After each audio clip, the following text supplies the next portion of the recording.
তাহলে এই পাথর নিয়ে গেলে মানুষের ক্ষতি হয় কেন? মানুষ ক্ষতি হয় কেন? এই পাথর কোনো কিছু একটু করলে ওর সঙ্গে সঙ্গে আমার হয়ে বসে থাকবে।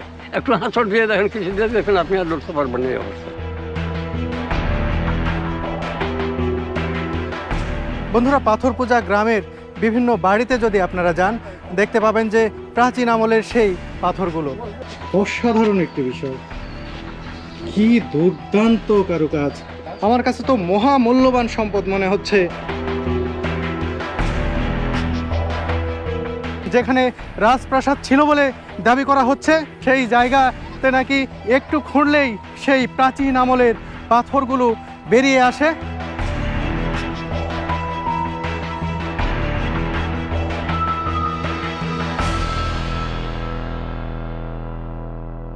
চাঁপাইনবাবগঞ্জের রহনপুর রেলওয়ে স্টেশন থেকে শুভেচ্ছা জানাচ্ছি আমি সালাউদ্দিন সুমন।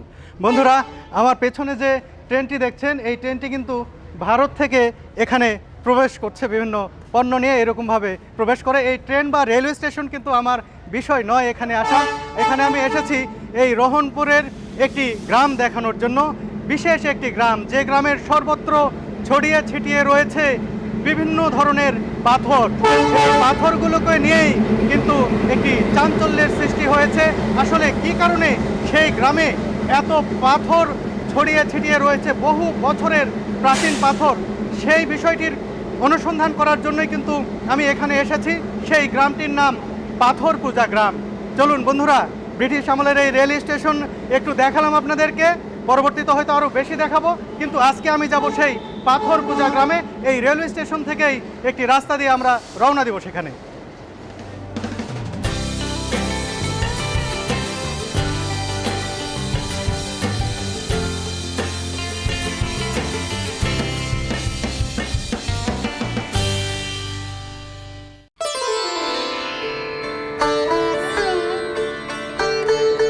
রহনপুর রেলওয়ে স্টেশন বাংলাদেশের সীমান্তবর্তী অন্যতম রেলওয়ে স্টেশন। এই স্টেশনটি বর্তমানে রেলওয়ে ট্রানজিট পয়েন্ট হিসেবে কাজ করছে। বাংলাদেশ, ভারত, নেপাল ত্রিদেশীয় বাণিজ্য চুক্তির আওতায় পাথর, খাদ্যশস্য সহ নানাবিধ পণ্য আনা নেয়ায় গুরুত্বপূর্ণ ভূমিকা রাখছে রহনপুর রেলওয়ে স্টেশন। সীমান্তের ওপারে রয়েছে পশ্চিমবঙ্গের মালদা জেলার সিঙ্গাবাদ রেলওয়ে স্টেশন। কিছুদিন পরপর এমন মালবাহী সুদীর্ঘ ট্রেন আসে ভারত সীমান্ত পেরিয়ে। সৌভাগ্যক্রমে ট্রেনটির সাথে আমার মোলাকাত হয়ে গেল। বন্ধুরা, একটি বিশেষ ইনফরমেশন দিয়ে রাখি যে নাচলের রানী, যিনি তেভাগা আন্দোলনের নেত্রী হিসেবে পরিচিত, নাচলের রানী ইলা মিত্রকে চেনেন না এমন মানুষও কম পাওয়া যাবে। ইলা মিত্রকে কিন্তু গ্রেপ্তার করা হয়েছিল এই যে রহনপুর রেল স্টেশন দেখছেন, এই রেল স্টেশন থেকেই। সে কারণে কিন্তু এই রেল স্টেশনের পরিচিতি রয়েছে, কারণ এখান থেকে একজন জনপ্রিয় নেত্রীকে গ্রেপ্তার করা হয়েছিল সেই সময়ে। আর এই রেল স্টেশনের পাশেই এদিকে ওই যে দেখুন, ওইখানে একটি ব্রিজ দেখা যাচ্ছে, মোটামুটি রেল সেতু রয়েছে। এই রেল সেতুটি নাকি হার্ডিঞ্জ ব্রিজেরও অনেক আগে তৈরি। বিষয়টিও জানতে পেরে আমার খুবই ভালো লাগলো। চলুন বন্ধুরা, আমরা যে উদ্দেশ্যে এসেছি সেই পাথর পূজা গ্রাম, সেই পাথর পূজা গ্রামে যাই।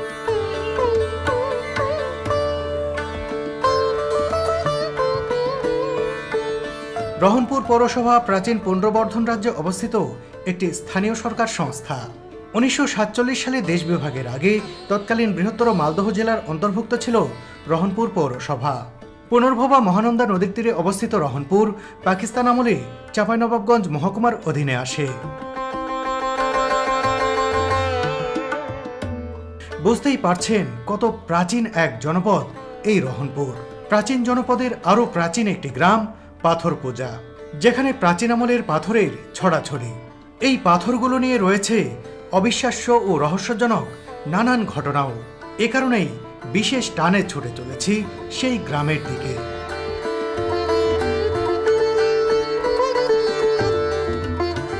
রহনপুর পৌর এলাকা পার হওয়ার আগেই হঠাৎ গাড়ি থামাতে বললেন আমার আজকের ভ্রমণ সঙ্গী, কন্টেন্ট ক্রিয়েটর ও সাংবাদিক কায়সার রহমানী ভাই। এরপর তিনি আমাকে নিয়ে গেলেন একটি পাথরের কাছে। এই যে একটি পাথর দেখুন, অনেক পুরাতন একটি পাথর একটি ভবনের পাশে রয়েছে। আমি যতদূর জানতে পেরেছি যে এই পাথরটি নিয়ে আসা হয়েছে সেই পাথর পূজা যে গ্রাম, সেই গ্রাম থেকে নিয়ে এসে এভাবে ব্যবহার করা হচ্ছে। শুধু এখানে নয়, আশপাশে অনেক এরকম পাথর ছড়িয়ে ছিটিয়ে আছে, নিয়ে যে মানুষ বিভিন্নভাবে ব্যবহার করছে। পাশাপাশি আরও একটি বিষয় দেখায়, এই যে ভবন দেখছেন, একটু খেয়াল করুন, এই ভবনের গায়ে বিভিন্ন ধরনের ইট রয়েছে, যে মোটা ইট রয়েছে, পাশাপাশি দেখুন এই যে কিছু পাতলা ইট রয়েছে। এই ইটগুলো কিন্তু সেই প্রাচীন আমলের ইট, সেই ইটগুলো নিয়ে এসে এই নতুন আমলের ইটের সাথে মিক্স করে কিন্তু এভাবে ভবন তৈরি করা হচ্ছে, প্লাস এভাবে পাথরগুলো এনে ব্যবহার করা হচ্ছে। এই বিষয়টি দেখালাম এর জন্যই যে প্রাচীন আমলের যে নিদর্শনগুলো, ইট থেকে শুরু করে পাথর, সবগুলোই কিন্তু এভাবে নানাভাবে ছড়িয়ে ছিটিয়ে চলে যাচ্ছে, আসলে এগুলো হারিয়ে যাচ্ছে। আর এখানে দেখুন, এই যে এখানে এই যে একটি পাথর দেখুন, এই যে কি একটি পাথর এখানে রাখা হয়েছে, এগুলো কিন্তু সবই কিন্তু প্রাচীন আমলের পাথর। পাশাপাশি সেই আমলের অনেক বড় একটি পাথর, এই পাথরটা কিন্তু এখানে অনেক আগে থেকেই দেখুন রাস্তার পাশে এভাবে পুঁতে রাখা হয়েছে, সেই পাথর পূজা গ্রাম থেকে নিয়ে এসে।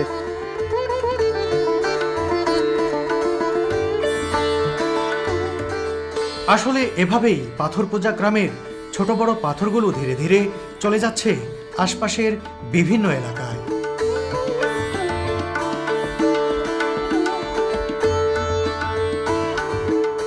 চলতে চলতে রাজপথ থেকে নেমে গ্রামীণ সরু মেঠোপথে ছুটতে থাকলো আমাদের গাড়ি। পথের ধুলোর ওড়াউড়ি আমাকে টেনে নিল যেন সেই শৈশবে। ছোটবেলায় গ্রামীণ মেঠোপথে ধুলা উড়িয়ে ছুটে চলা গাড়ির পেছনে দৌড়িয়ে রীতিমতো ভূত হয়ে যেতাম।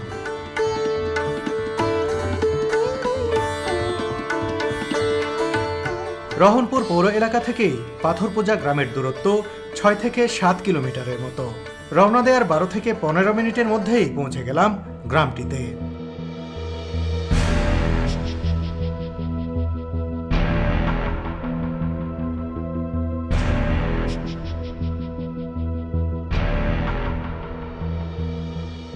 এই সেই পাথর পূজা গ্রাম। এই গ্রামেই ছড়িয়ে ছিটিয়ে রয়েছে প্রাচীন আমলের রহস্যময় পাথরগুলো। চারপাশে বরেন্দ্রের উঁচু নিচু ঢেউ খেলানো ফসলের মাঠ, আর মাঝখানে ছোট্ট একটি সুন্দর গ্রাম। গ্রামের এমন অপরূপ সৌন্দর্য দেখে শহুরে মন যেন আবেগে ডুকরে কেঁদে ওঠে। প্রাচীন আমলের এই গ্রামের সিংহভাগ বাড়ি মাটির তৈরি, প্রায় সবগুলো বাড়িতে টিনের ছাউনি দেয়া। আচ্ছা, এই গ্রামে অনেক পাথর দেখা যায়। জি, এই গ্রামে অনেক পাথর দেখা যায়। পাথর পাথর, হ্যাঁ, ওগুলো পাথর কি আর আছে? ছিল ওদিক পশ্চিমে ওই পাহাড়ের উপর, তো এখন আর সব ভেঙে ভেঙে নিয়ে চলে গেল। কে নিয়ে যায়? ওই মানুষ, ওই কাশিমপুরের লোক নিয়ে যে ওরা মসজিদ ছাদ পিটেছে ভেঙে, এই ও দেখা পাথর সব নিয়ে যায়। ওই রাজার নাম কি? ওই রাজার নাম আমরা কেমন করে কমু বা, আমার কোন আগে ব্রিটিশের আমল, আমরা এগুলা বলতে পারবো না, তাই না? আমরা দেখতে পাইনি। একটা পাথর 14 বার মানুষ নিয়ে যাওয়া আসা করলে লেজা রাখতে পারে না, তাতে 2 মনের সমান ওজন হবে। পাথরটাকে লেজা রাখতে পারছে না। কত সাংবাদিক কে আসে মনে করে কি ওকে টেস্ট করে তাও গেছে, কিছুই নাই। কেন রাখতে পারে না পাথর? ওই যে লে যায় সেই ছাড়া কেউ কইতে পারবে না। ওই কিন্তু ওর মুখ থেকে আর কথা বাড়ায় না, ওই আর বলেও দেয় না কাকু কি এই কারণে এই পাথরটাকে রাখতে পারলাম না বাড়ি। মাই করে তো তুলে মাই করে স্টার্ট হয় না, ফের নাম হাই দিলাম, মাই ঠেলা স্টার্ট হয় না, ফের মাই করে স্টার্ট হয়েছিল আলাপ। যখন নাম হাই দিল তখন আপন ইচ্ছায় স্টার্ট হয়েছিল আলো। তাই নাকি? তাই এইরকম ঘটনা এখনো আছে, আপনাকে দেখাতে হবে। কোথায় সেই পাথর আছে? এই সামান্য একটু আগা থেকে চলেন একটু দেখান আমাকে। চলেন।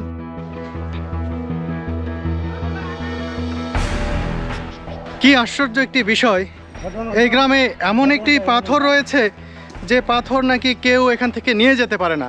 পাথরটি গাড়িতে তোলা হলে সেই গাড়ি নাকি আর স্টার্ট নেয় না। মানে কি আজব একটি কথা শুনলাম এই পাথর পূজা গ্রামে প্রবেশ করার পরপরই। তো সেই পাথরের সন্ধানে, অর্থাৎ সেই পাথরটি দেখতেই যাচ্ছি যে সেই পাথর কোথায় আছে একটু দেখি। এই গ্রামেরই একজন তিনি আমাদেরকে নিয়ে যাচ্ছেন সেখানে।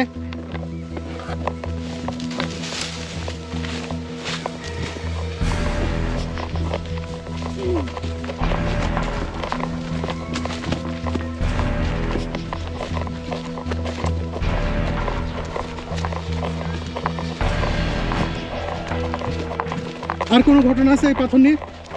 পাথর নেওয়া হয়, কারো মানসিক করলে ওখানে খাটে, ধরলে আপনার কোনো ক্ষয়ক্ষতি হয়ে গেছে, কোনো মানসিক করলে সিন্নি হয়, আচ্ছা আচ্ছা, এর আগে আপনার ভালো হয়ে যায়। এর আগে কত মানুষ নিয়ে গেছে এই পাথর? এ 3-4 জনা নিয়ে যাওয়া আশা করেছে, কিন্তু নিয়ে যাওয়া ওর মুখ থেকে কোনো বক্তব্য পাওয়া যায়নি কী কারণে পেয়ে গেল, এ কথাটা ওই কিন্তু বলেনি। আসলে এই পাথর এখান থেকে বেশ কয়েকবার নিয়ে গেছেন, নিয়ে যাওয়ার পরে তারা সেই পাথর আর রাখতে পারেননি, আবার ফেরত রেখে গেছেন যে জায়গা থেকে নিয়ে গেছিলেন সেই জায়গায়। কিন্তু কেন তারা ফেরত রেখে গেলেন সেই কথাও আর পরবর্তীতে তারা বলেন না। পরবর্তীতে এটি যখন গাড়িতে তোলা হয়, অন্য কেউ এসে গাড়িতে তোলেন, সেই গাড়ি আর স্টার্ট হয় না। এই কথাটা শোনার পরে আমার আগ্রহ আরও বেশি হলো। আর পরে যে পাথর নামিয়ে রাখার পরপরই কিন্তু সেই গাড়ি নাকি আবার স্টার্ট হয়ে যায়। বন্ধুরা, সেই পাথরের কাছাকাছি চলে এসেছি। দেখুন এই পাথর, কি এটা, কোন পাথর এটা? এই যে পাথরই পাথর, মানে এই পাথরে কি এই কেউ নিয়ে যে রাখতে পারে না? না, এ পাথর লেগে রাখতে পারে না। বন্ধুরা, এই সেই পাথর। দেখুন, এই পাথর নিয়েই কিন্তু এত কথা এখানে প্রচলিত রয়েছে। এই পাথর কেউ নিয়ে যেতে পারেন না। এই প্রাচীন আমলের পাথরটি কেউ যদি নিয়ে যান আবার রেখে যেতে বাধ্য হন। এই কথাটি তো শুনলেনই। আর দেখে নিন, সেই পাথরটি কিন্তু এখনও এখানে রয়েছে। এই পাথর কি এখানেই থাকবে নাকি কেউ পরবর্তীতে আবার নিয়ে যাওয়ার চেষ্টা না, করবে? আর কেউ তো নিয়ে যায় না, এখানেই আছে। তাকে এখানে মানসিক করে, এখানে সিন্নি করে। কেউ যদি মানসিক করে, কার গাভীর বাচ্চা হয়েছে দুধ দেয় না, সে মানসিক করলে দুধ দেয়। কারো ছেলেপিলা খারাপ হয়ে গেল, আর সে এখানে মানসিক করলে সেটা ভালো হয়, এখানে তাদের সিন্নি করলে ভালো হয়ে যায়। এ পাথরের কি যে আছে, আমার মিতে মারা গিয়েছে, উনি আমি এখানে একদিন কয়েক রাত আমরা এখানে সাধন করতাম, জেগে রোজগার করতাম, এখানে ছিলাম আমরা কয়েক রাত এখানে থাকতাম সাধন করার জন্য। আমার ভালো একটা কবিরা, আমরা এখানে আসতাম, এসে আমরা জেগে রোজগার করতাম রাত 12টা, 1টা, 2টা পর্যন্ত এখানে থাকতাম। এই পাথরে এখানে কেন? এখানে জায়গাটা খুব ভালো আর কি, উপকার, মানুষের উপকার হয় এখানে। এই পাথরের মানুষের উপকার হয়। এখনও সিন্নি সারা মানুষ যায়, এখনও সিন্নি সারা দেয়। কয়েকদিন আগে বোধ হয় সিন্নি হলো। কোনো ক্ষতি হয়েছে এখানে? আমার কোনো ক্ষতি হয়নি, আমি ক্ষতি হয়নি। তো একদিন আমরা দেখা পেয়েছিলাম। তো কি দেখা পেয়েছিলেন? এখানে বুঝতে পারলাম যে আমাদের সঙ্গে চলে আসলো, তখন আমরা সালাম দিলাম, কিন্তু নজরে আসলো না। গোটা লাগে যে একটা সাপ যেরকম যায় সেরকম চলে গেল। কি মনে করছেন এটা তাহলে? আমি মনে করছি যে এখানে কোনো একটা পীর বলি আছেন, এই আর কি, এটাই আমি মনে করি। এই পাথরে কোনো পীর বলি আছে, ওই জন্য এর নাম। আমার কাছে একটা রেকর্ডের কাগজ ছিল, সেই কাগজে লেখা আছে মানিক পীর। মানিক পীর। এই পাথরে, তাহলে এই পাথর নিয়ে গেলে মানুষের ক্ষতি হয় কেন? ক্ষতি হয় কেন? এই পাথরের কোনো কিছু একটু করলে ওর সঙ্গে সঙ্গে অসুখ হয়ে বসে থাকবে, একেবারে অসুখ হয়ে বসে থাকবে। তাই নাকি? হ্যাঁ, একবার অসুখ হয়ে, যদি আপনি মনে করেন যে একটু হাঁচড় দিয়ে দেখেন, কিছু দিয়ে দেখেন, আপনি আর লড়তে পারবেন এই অবস্থা। তার মধ্যে বিরাট রহস্য আছে। এর নামে, এই জায়গার নামে হলো মানিক পীর। মানিক পীর। আচ্ছা, এই পাথর নাকি অনেকে নিয়ে যাওয়ার চেষ্টা করছে, নিয়ে যাবে। একবার গাড়িতে করে নিয়ে গিয়েছে, গাড়ি লিক পর্যন্ত পড়েছিল, পাথর রাখতে পারেনি, পাইপ চলে আসে। উনি যা রেখে গেছে কখন কেউ আর জানেন না। মানে পাথরের হাত দেওয়ার ক্ষমতা কি বলেন? মানে নিয়ে যায় পুরো, সেই সাঁতালারা, ওরা তো গুণ বুদ্ধি জানে, নিয়ে যায়, ফের আবার ওরাই খেয়ে চলে যায়। কে খেয়ে যায় জানতে, কেউ জানতে পারে না। এমন একটি পাথর আমি এই পাথর পূজা গ্রামে এসে পাবো আমি সত্যিই ভাবিনি। আমি এখানে এসেছি যে এই পাথর পূজা গ্রামে প্রাচীন আমলের অনেক পাথর রয়েছে, সেই আগ্রহ থেকে এসেছি যে কেন এই পাথরগুলো, সেটির অনুসন্ধানেই এসেছি। কিন্তু এখানে এসে যে এই গ্রামের মানুষ দাবি করছেন এই যে এই পাথরের যে অলৌকিক ক্ষমতা আছে বলে এই গ্রামের কিন্তু সব মানুষ দাবি করছেন যে এই পাথরে কেউ যদি একটু আঁচড় দেয় বা পাথরকে যদি অসম্মান করে, তাহলে তার বিপদ নাকি নগদে হয়ে যায়। সে নাকি সাথেই নাকি কোনো অসুখ বিসুখে আক্রান্ত হয়ে যায়, এমনকি যে জায়গায় দাঁড়িয়ে থাকে সেই জায়গা থেকে আর নড়তে পারে না।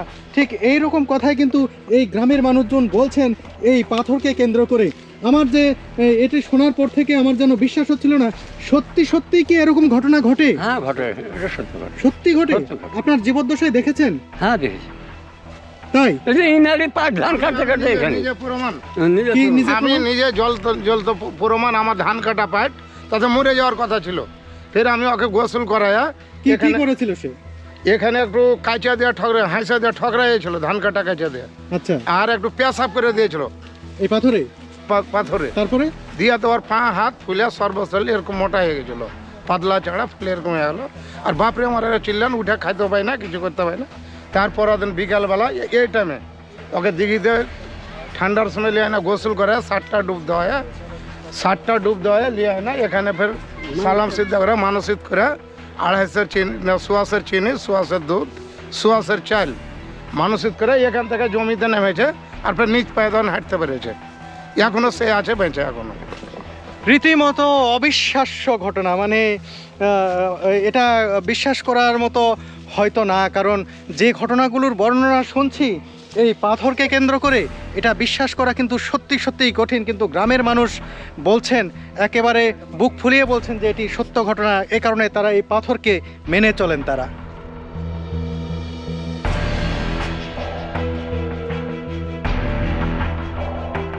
পাথরপূজা গ্রামের পাথর রহস্য আমাকে যেন হতভম্ব করে দিয়েছে। লোককথা আর বাস্তবতার বাছবিচার নিয়ে বিতর্ক থাকবেই, তবে এটা তো সত্য, পাথরটিকে ঘিরে এই গ্রামের মানুষের মধ্যে বদ্ধমূল ধারণা আর বিশ্বাস জন্মে গেছে।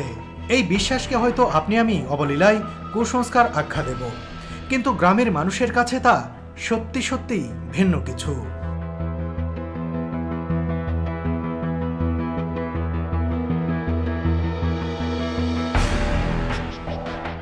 এখানে একটি পাথর, মানে যেখানে যাবেন সেখানে এরকম পাথর দেখতে পাবেন, প্রাচীন আমলের পাথর। দেখুন এই যে পাথর, এরকম পাথর, অনেক পাথর একটা গ্রামের মধ্যে, যেখানে আশপাশে এই মনে হয় যে 2, 4, 10 বা 50 কিলোমিটারের মধ্যেও কোনো পাহাড় নেই এখানে, না কোনো ঘটনা নেই। কিন্তু এখানে পাথর রয়েছে। এটা কিন্তু সত্যি সত্যিই একটি রহস্যজনক ব্যাপার।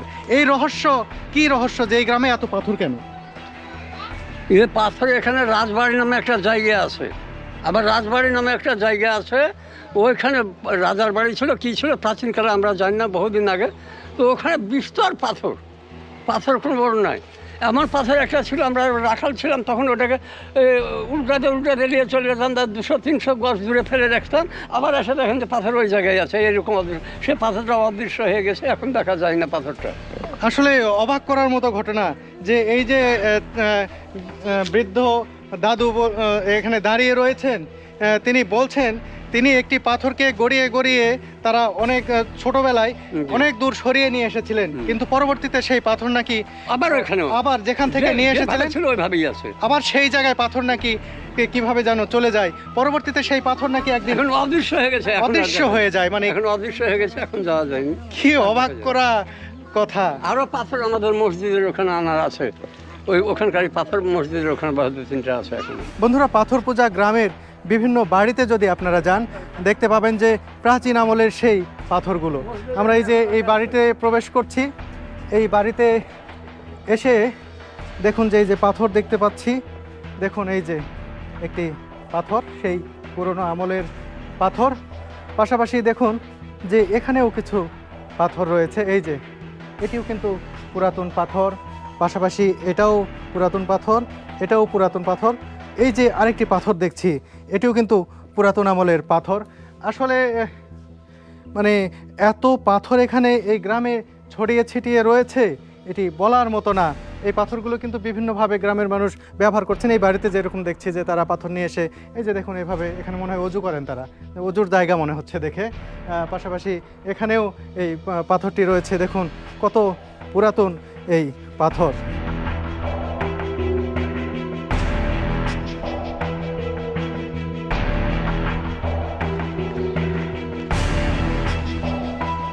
বন্ধুরা, এখন আমি যাচ্ছি সেই জায়গায়, এই গ্রামের মানুষজন বলছেন যেখানে রাজবাড়ি ছিল, যেখান থেকে এই পাথরগুলো বিভিন্ন জায়গায় ছড়িয়ে ছিটিয়ে গেছে, সেই জায়গায় খুঁড়লে নাকি এখনও পাথর বের হয়ে আসে মাটির নিচ থেকে। সেই জায়গায় যাচ্ছি, এই যে দেখুন এই গ্রামেরই একজন ছেলে যিনি একটি কোদাল নিয়েছেন, কোদাল নিয়ে সেই জায়গা আমরা খুঁড়ে দেখবো আসলে এই পাথর পাওয়া যায় কিনা। পাশাপাশি একজন মুরব্বী তিনি আমাদেরকে নিয়ে যাচ্ছেন এখানকার একটি মসজিদে, সেই রাজবাড়ির ওখানে যাওয়ার আগে একটু মসজিদে ঢুমেরে যাব। মসজিদের সামনেও নাকি দুটি পাথর রয়েছে। কত দূরে মসজিদ? প্রায় শতবর্ষী এই বৃদ্ধের নাম নাজির আমিন। তিনি জমিজমা মাপযোগের পেশায় আছেন বহু বছর ধরে। এত বয়স হয়েছে তাও তিনি চলাফেরা করতে পারেন ভালোভাবেই। এই পাথরকে ঘিরে যে এত কাহিনী, এত কিছু বললেন, এগুলো কীভাবে হচ্ছে? এই পাথরগুলা হারিয়ে যাচ্ছে কিভাবে? পাথর এক জায়গা থেকে আরেক জায়গায় সরে যায় কিভাবে? এটা তো মানুষের আগ্রহের বিষয়। জি জি, কিভাবে হয় এটা? আল্লাহ মালিক জানে, আল্লাহ জানে এনার ভেদ। মানুষ আল্লাহ ছাড়া বলার কারণ ক্ষমতা নেই। সত্যি সত্যি কি এরকম ঘটনা ঘটে? কেউ কি নিয়ে যায় যে সেটাকে বলছেন যে হারিয়ে যায়? হ্যাঁ, এটা অবস্থা। একটা হারিয়ে গেছে পাথর, যেটা আমরা খেলতে পাথর দেখা যায় না, আপনার দেখা যায় না, এটা অদৃশ্য হয়ে গেছে। অদৃশ্য হয়ে গেছে।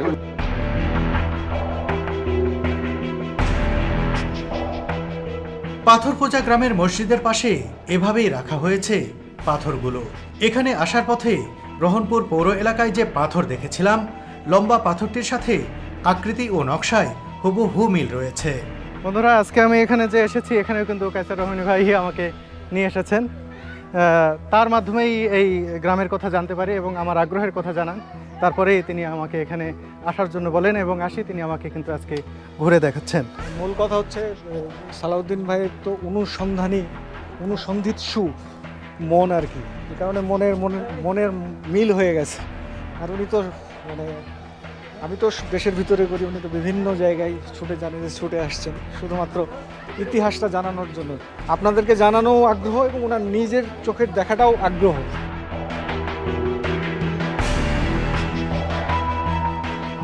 কায়সার রহমানী ভাই আমার খুব কাছের মানুষ। ঢাকা বিশ্ববিদ্যালয় থেকে পাশ করে তিনি দীর্ঘদিন টেলিভিশন সাংবাদিকতা করেছেন রাজধানীতে। সেই সূত্রেই তার সাথে আমার পরিচয়। দীর্ঘদিন পলিটিক্যাল বিটে কাজ করেছি দুজন। বর্তমানে তিনি চাকরি বাকরি ছেড়ে গ্রামে এসে ইতিহাস ঐতিহ্য সহ নানান বিষয় নিয়ে ভিডিও তৈরি করছেন।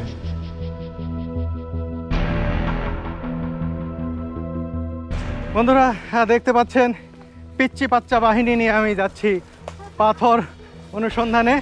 দেখুন, একেবারে বিচ্ছু বাহিনী নাকি অনেক। দেখুন, পিচ্চি বাচ্চা নিয়ে আমি যাচ্ছি। এই যে আমার পেছনে আরও আছে, সবাই মিলেই কিন্তু সেই পাথরের রহস্য উন্মোচনে যাচ্ছি। আসলে রহস্য কিছু উন্মোচন হয়তো করতে পারবো না, কারণ এটা রহস্যাবৃত ব্যাপার, এত সহজে উন্মোচন করা সম্ভব নয়। তারপরেও লোকমুখে এখানে প্রচলিত যে এখানে রাজার প্রাসাদ ছিল। এখানের লোকজন বলছেন এটা সেই রকম সম্ভ্রান্ত রাজা না হলে এখানে পাথর দিয়ে রাজপ্রাসাদ বানানোর কথা নয়। কারণ আমরা সাধারণত রাজবাড়ি বা জমিদার বাড়ি যেগুলো দেখি, সেগুলো তো কিন্তু অধিকাংশ ক্ষেত্রে আমরা দেখি যে ইট সুরকির তৈরি বা এইরকম পাথরের ব্যবহার অনেক কম দেখি। কিন্তু এখানে এটি যারা বলছেন এখানকার মানুষজন, তারা কিন্তু বলছেন যে এটি পুরোটাই পাথরের ছিল। সে কারণেই এত পাথরের ছড়াছড়ি এখানে, এবং তিনি খুব সম্ভ্রান্ত রাজা ছিলেন বলেই তিনি এটি করতে পেরেছিলেন, যে পাথর দিয়ে তিনি রাজপ্রাসাদ বানাতে পেরেছিলেন। এখন যাচ্ছি যেখানে রাজপ্রাসাদ ছিল বলে দাবি করা হচ্ছে, ঠিক সেই জায়গাতে যাচ্ছি। সেখানে এখন চাষাবাদ হয়, একেবারে ক্ষেত। সেই জায়গাতে নাকি একটু খুঁড়লেই সেই প্রাচীন আমলের পাথরগুলো বেরিয়ে আসে। আমি এখানে সেই জায়গাটা দেখতে চাইতেই কিন্তু তারা আমাকে দেখানোর জন্য উদ্যোগ নিলেন। গ্রামের একজন কিশোর, দেখুন ওই যে কোদাল হাতে নিয়ে যাচ্ছে, পাশাপাশি আরও অন্য এই যে শিশু কিশোর, তারাও কিন্তু আমার সাথে যাচ্ছে সেখানে। আমার কিন্তু খুবই ভালো লাগছে এইসব জায়গায় এসে এইরকম অনুসন্ধান আপনাদের দেখাতে। যেরকম ভালো লাগে ঠিক একই রকম আমি নিজেও এটি খুব ভালো মতো উপভোগ করি। এই যে দেখুন, এই ইয়েটি এসে কিন্তু একেবারে মাটি খোঁড়া শুরু করেছে। বলা হচ্ছে এখানেই ছিল সেই রাজার প্রাসাদ। বারবার সেই রাজার কথা বলছি, রাজার প্রাসাদের কথা বলছি, কিন্তু আসলে সেই রাজার নামটি কেউ বলতে পারছে না। আমি নিজেও জানতে পারছি না। আমার খুব ইচ্ছে করছে জানতে, যেখানে আসলে যদি থেকে থাকতেন তিনি কোন রাজা ছিলেন, তার নাম কি ছিল। এই রাজার নামটি আমার জানার খুব ইচ্ছে, নিশ্চয়ই আপনাদেরও জানতে ইচ্ছে করছে। আমি যদি জানতে পারি অবশ্যই জানাবো পরবর্তীতে, কিন্তু এখন পর্যন্ত আমি জানতে পারছি না। দেখুন, এই যে এই কিশোরটি কিন্তু অনেক দূর জায়গা খুঁড়ে ফেলেছেন।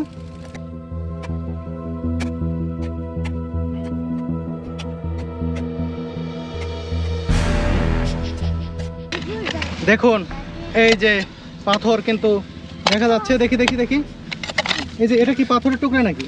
এই যে এই যে এই যে এই যে এই যে দেখুন বন্ধুরা, দেখুন এই যে মাটিতে ইয়েতে দেখুন, এই যে মাটি দিয়ে একেবারেই লেপ্টে আছে। এটি কিন্তু একটি কালো পাথর, অনেক পুরাতন পাথর। দেখুন, এটি কিন্তু উপর থেকে দেখতে মনে হচ্ছে যে মনে হয় মাটির দলা, আসলে মাটি না, এটি একটি কালো পাথর। আর ঠিক এখানেই দেখুন বড় একটি পাথর এখানে বের হয়ে গেছে কোদাল দিয়ে কাটতে। যে এখানে কোদাল দিয়ে তারা কাটতে চান না, কোদালে বাঁকা হয়ে যায়। দেখ, এটা কি পাথর? সেই পাথর এটা? হ্যাঁ। যে কিশোর এটি আমাকে খুঁড়ে দেখালো, সে বলছে যে এই পাথর এর আগেও তোলার চেষ্টা করেছে, কিন্তু এই পাথরটি অনেক বড়, সে কারণে তারা তুলতে পারেনি এই পাথর। ও, এটাও তো একটা পাথর। এর কারণ তো দেখি দেখি,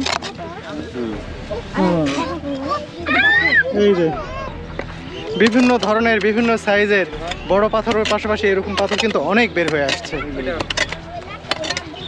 এই যে এখন আরো একটি পাথর বের করছেন, এই যে দেখি দেখি দেখি হাতে। হ্যাঁ, এই যে দেখুন, এখানে যেন পাথরের খনি, মানে একের পর এক ছোট বড় বিভিন্ন রকমের পাথর বেরিয়ে আসছে। বড় পাথরটি তো তোলা সম্ভবই না, কিন্তু এরকম ছোট পাথর যেখানে খুঁড়বেন সেখান থেকে তুলে বের করতে পারবেন যে কোনো মুহূর্তে এখানে এলে।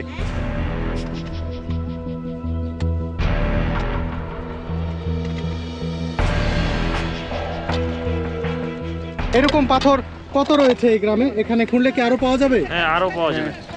কত পাথর রয়েছে? মোটামুটি পুরো এলাকায় এখানে পাথর আছে।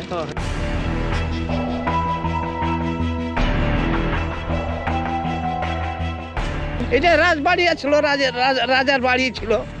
আচ্ছা, আমরা দেখিনি, আমার বাপরাও দেখিনি। এটা রাজবাড়ি কহে। এটা ধরে নাও, এটা একটা রাজার বাড়ি, এটা একটা রাজার বাড়ি। এই চেরালা দিঘি ঘাট বাঁধা আছে। কয়টা রাজার বাড়ি ছিল এখানে? এটা শুনেছি দুটা, দু ভাই দুটা। দুটা রাজপ্রাসাদ ছিল।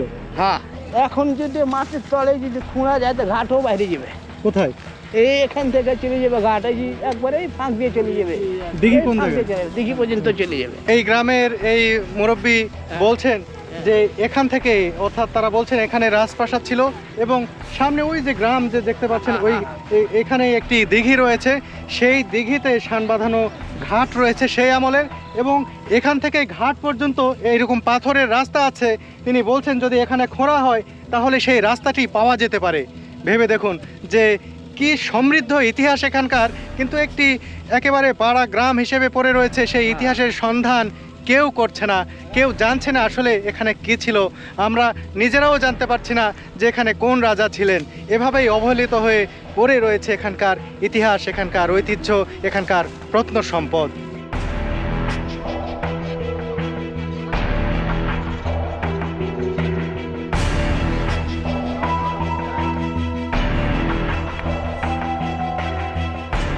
খুঁড়তে খুঁড়তে এই পাথরটি কিন্তু 3টি তাক বের হয়ে গেছে। দেখুন, এই যে 3টি ঢেউয়ের মতো দেখতে পাচ্ছেন, এটি একটি আসলেই বড় পাথর।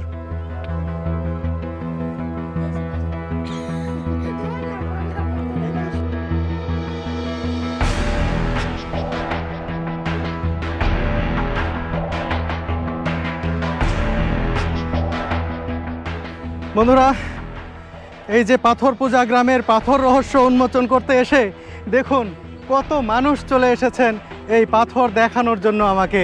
তারা পাথর সম্পর্কে বিভিন্ন তথ্য দিয়ে আমাকে সহযোগিতা করছেন, পাশাপাশি তারা দেখাচ্ছেন যে কোন জায়গায় পাথর রয়েছে এবং পাথর সম্পর্কে তারা যা যা জানেন সব কিছু জানানোর চেষ্টা করছেন আমাকে। আপনারা যদি কেউ আসেন এখানে, আপনাদেরও ভালো লাগবে ঘুরতে, দেখতে। আর এখানকার যে ফসলের ক্ষেত, একেবারে নকশি কাঁথার মাঠ, দেখলে মন জুড়িয়ে যাবে, চোখ জুড়িয়ে যাবে, বিশ্বাস হবে না যে এটি ফসলের ক্ষেত। অদ্ভুত সুন্দর নকশি কাঁথার মাঠ বলতে যা বোঝায়, ঠিক সেই মাঠই আমি আজকে এখানে এসে দেখেছি। এতদিন তো শুধু পড়েছি, জেনেছি, বা আমি গ্রামের সন্তান, তারপরেও কিন্তু নকশি কাঁথা বলতে যে ডিজাইন, যে নকশা বোঝায়, সেই নকশা আজকে আমি এই বরেন্দ্র অঞ্চলের এই গ্রামে এসে সেই নকশা আমি সত্যি সত্যি স্বচক্ষে দেখতে পেয়েছি।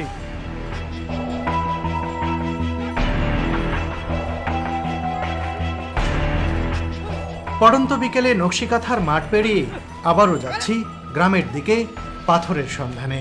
মহিষের গাড়িতে করে ধান পরিবহনের এই দৃশ্য দারুণ লাগলো।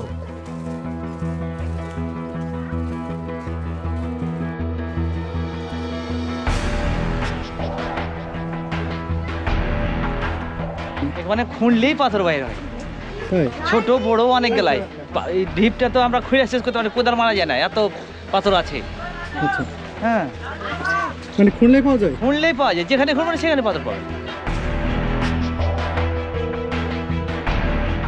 মোহাম্মদ আলী জিন্না ভাইয়ের বাসায় যাচ্ছি, তার বাসায়ও কিছু পাথর রয়েছে, সেই পাথরগুলো দেখব।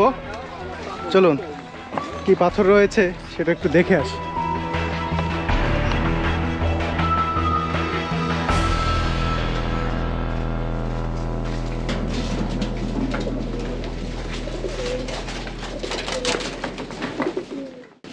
বাহ, এই বাড়িতে এসে পাথর দেখার আগেই একটি জিনিস দেখে আমি অভিভূত হয়ে গেলাম। এটা তো ধান রাখার নাকি? কি কি কি রাখেন? ধান, সরষে, গম, চাল রাখবেন, তাই রাখেন। এটাকে কি বলা হয়?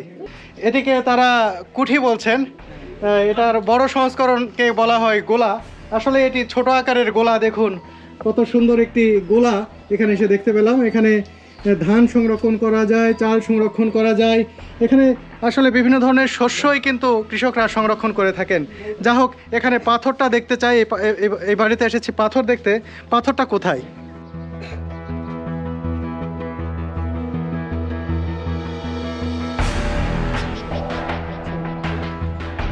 অসাধারণ একটি বিষয়, কি দুর্দান্ত কারুকাজ। এই পাথর, এটা আপনার কাছে কতদিন ধরে আছে? আছে আছে মোটামুটি 1.5 বছর ধরে। 1.5 বছর। কোথায় পেয়েছিলেন? ওখানে ওই ঢিপে পেয়েছি। কি আশ্চর্য কথা! দেখুন কি কারুকাজ। এই কারুকাজ দেখলে অভিভূত হতে হয়। এটি আমার কাছে তো মহামূল্যবান সম্পদ মনে হচ্ছে, যে এর প্রত্নতাত্ত্বিক ভ্যালু, এর মূল্যমান অনেক হওয়ার কথা। এটি অত্যন্ত আমার কাছে দামি মনে হচ্ছে। জানি না এর দাম কত হবে, কিন্তু এটা আমার কাছে অনেক মূল্যবান কিছু মনে হচ্ছে। এর বয়স বিবেচনায়, এর কারুকার্য বিবেচনায়, এটি যে এত পুরাতন একটি প্রত্ন নিদর্শন আর এত সুন্দর। তিনি বললেন তার কাছে একটি পাথর রয়েছে, তার মানে যে এইরকম কিছু রয়েছে, এটি সত্যিই আমাকে অবাক করেছে। মহামূল্যবান পাথর। এই পাথরগুলো ছড়িয়ে ছিটিয়ে রয়েছে। এর যা ঐতিহাসিক ভ্যালু রয়েছে, এটার আমরা আসলে দাম দিতে পারছি না, যে কারণে এভাবে ছড়িয়ে ছিটিয়ে ভেঙে চুরে। এটা একটা খণ্ডাংশ। আমার হাতে যেটি দেখছেন, এটি অবশ্যই একটি খণ্ডাংশ। এর পূর্ণ অংশটি যদি পাওয়া যেত, তাহলে এই পাথরের যে আসল চেহারা সেটি দেখা যেত, এর পূর্ণ কারুকাজ বোঝা যেত। সত্যি একটি দারুণ জিনিস আমার হাতে এসেছে, এবং এটি আপনাদেরকে দেখাতে পারছি বলে আমারও ভালো লাগছে। দেবদেবীর মূর্তি সম্বলিত এই পাথরখণ্ডই প্রমাণ করে এটি হিন্দু সম্প্রদায়ের কারণ। তার মানে এখানকার রাজা হিন্দু ছিলেন, এটাও পরিষ্কার। এবার পাথরপোজা গ্রামের নামের রহস্যও আমার কাছে অনেকটাই উন্মোচিত। বহু বছর আগে এখানে সম্ভবত পাথরের পূজা করা হতো, সেই থেকেই গ্রামের নাম পাথরপোজা। তবে প্রাচীন আমলে এখানে আসলেই হিন্দু বসতি ছিল কিনা তা এখনকার কেউ বলতে পারেন না। মশলা বাইটা এই যে এটা এরকম পড়ে দিলে একটু ভাঙা হয়ে যায়। তো এই যে দেখুন, এখানে একটি আর বড় একটি পাথর রয়েছে, এটি নাকি আরো বড় ছিল, সেটি ভাঙা হয়েছে। এখানে মশলা বাটা হয়। দেখুন এই পাথরটি এভাবে এখানে ব্যবহার করা। দেখে দেখে দেখেন তো শিলটা, এই শিলটাও থেকে এই পাথরে। এই যে দেখুন, এখানে মশলা বাটা হয়। এই গ্রামের যে মানুষেরা এই পাথরগুলো কিন্তু এভাবেই ব্যবহার করছেন, ছড়িয়ে ছিটিয়ে রয়েছে। আজকে আপনাদেরকে সেই পাথরগুলো দেখানোরই আমি চেষ্টা করলাম।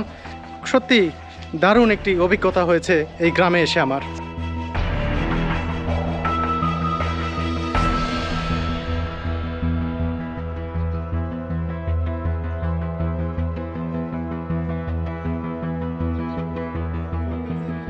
পাথরপোজা গ্রামে মাটির দোতলা বাড়ির সংখ্যাই বেশি। এখানে এসে একটি বিষয় খুব ভালোভাবে খেয়াল করলাম। লক্ষ্য করুন, প্রত্যেকটি মাটির বাড়ির দেয়ালে গরুর গোবরের চাপতি বানিয়ে তা শুকানো হচ্ছে। বগুড়ায় আঞ্চলিক ভাষায় এটাকে ঘুটা বলা হয়। দেখুন, প্রত্যেকটি মাটির বাড়ির দেয়ালে এভাবে গোবর শুকানো হচ্ছে। এগুলো মূলত জ্বালানি হিসেবেই ব্যবহার করা হয়।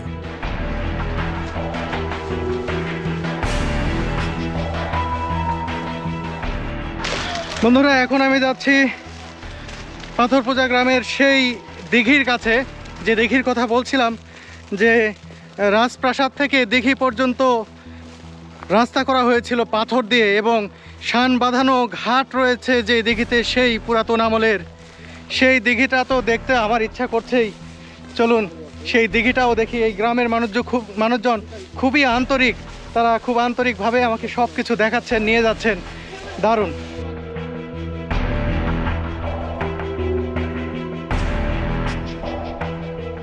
এই যে সামনে একটা যেটা ওই যে রাজপ্রাসাদ যেটা। রাজপ্রাসাদ যেটা দেখলেন, হ্যাঁ। ওখান থেকে কিন্তু আমাদের এই দিঘিতে কিন্তু একটা রাস্তা আছে। রাস্তাটা কোন সোজা ছিল? রাস্তা ধরলে এই যে এখানে বাড়িতে পিলার তুলতে লাগে, এদের এখানে ধরলেন এই তোমার এলাতে খুঁড়তে পারছিল না, মানে ইটের জন্য। আচ্ছা, এই যে এটা দিয়ে সোজা এই যে দেখেন এদিকে এখনো ইট আছে, এই যে দেখেন এদিকে ইট, এই যে ইলা ইট, এই যে এগুলো, এই যে সব ইট, এটা তো আগের ইট, এগুলো তো উঠছে না। ওই যে ওইখানে হচ্ছে সেই প্রাসাদটি, এবং প্রাসাদ থেকে এই সোজা নাকি রাস্তা চলে এসেছে, যার নিদর্শন বলছে এদিক দিয়ে যদি আপনারা খোঁড়াখুড়ি করেন তাহলে সেই রাস্তা বের হয়ে আসবে। তার নিদর্শন দেখুন, এই যে এখানে অনেক ইট রয়েছে এবং সরাসরি এর সামনেই হচ্ছে দিঘি। এই দিঘি পর্যন্ত এই রাস্তাটি চলে গেছে। খুঁড়লে রাস্তার ইট বেড়ে যাবে। এই মাত্র এই আধার নিচে এগুলো ইট গেলা, এই থালা থালা থালা ইট বিছানা, এই রাস্তা দিয়ে এটাই রাস্তা, তাই না? হ্যাঁ এটা দিয়ে রাস্তা। মাটির নিচে পড়ে গেছে। এই হালকা একটু মাটির নিচে পড়ে আছে। বলা হচ্ছে যে খুব নিচে না, হয়তো 1 হাত 1.5 হাত খুনলেই নাকি সেই আমলের সেই রাস্তাটি বের হয়ে আসবে, যেটা রাজপ্রাসাদ থেকে এই এই দিঘিতে চলে এসেছে। ওই সোজা, হ্যাঁ এটা এই রাস্তাটা নেমে গেছে ওই পর্যন্ত, একবারে নিচে, আরো নিচে চলে গেছে রাস্তাটা। তাই? হ্যাঁ। সকালে দেখা যায়? সকালে দেখা যায় পরিষ্কার হয়ে একবারে থালা থালা ইট। তাই নাকি? হ্যাঁ এখানে এটা যখন পানি কমে যায় তখন দেখা পানি যায়? কমে গেলেও ওইটার উপর দিয়ে মানুষ যাওয়া আসা করে, ওই পরে ওই আপনার তাই নাকি? পানিতে যায়, পানি ব্যবহার করে। আশ্চর্য কথা যে এই রাস্তাটি এখানে দিঘিতে নেমে এসেছে, দিঘি এখনো যখন পানি কমে যায় তখনও নাকি সেগুলো বের হয়ে আসে, মানুষজন দেখতে পারেন যে সেই রাস্তার অংশটি। আসলে দেখুন, বিরাট একটি দিঘি। এই দিঘি হয়তো এখানকার যে রাজ পরিবার, সেই রাজ পরিবার একসময় ব্যবহার করত।